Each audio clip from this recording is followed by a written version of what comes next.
Is your competitive edge on Switch handheld not good enough? Don't worry, it's not just you. So it looks like a bit of an investigation after Monitor Unboxing has done some tests have shown that the actual Switch 2 screen when it's in its handheld mode is a significant drop in quality compared to what you would have seen on the previous Switch as well as the Switch OLED. And even in comparisons with like gaming monitors is apparently pretty damn dismal. Monitor Unboxing noticed that after doing some testing, the actual pixel response times were around 33 milliseconds per 60 hertz, which is kind of worrying considering when they done some tests on their actual monitors and the slowest monitor they worked with was 19 milliseconds.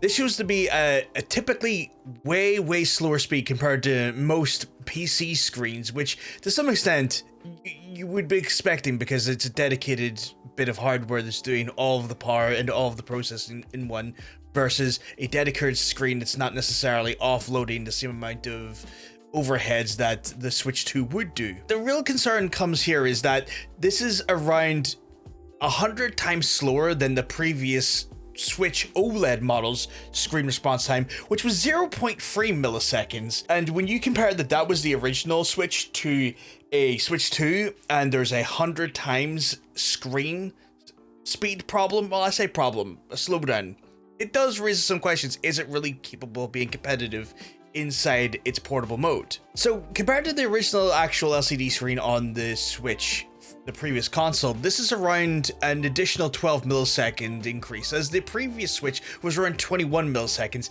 Still a substantially slower response time compared to most PC monitors, but not necessarily as bad as the Switch 2.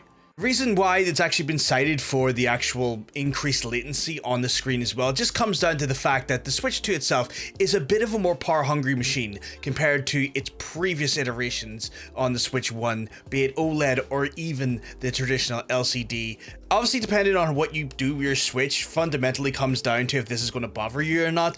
For most folks, it probably doesn't factor into that big of an issue, but for those folks who want to do competitive gaming, such as Splatoon or other high-focus, high-response time games like Mario Kart, may want to have that thing docked just because it's just going to make for an easier time to be able to react to things as needs be. Obviously, if you've enjoyed this coverage and you want to see more gaming news, make sure you hit the follow button, and that's where you can stay tuned in for more. I'll see you on the next one.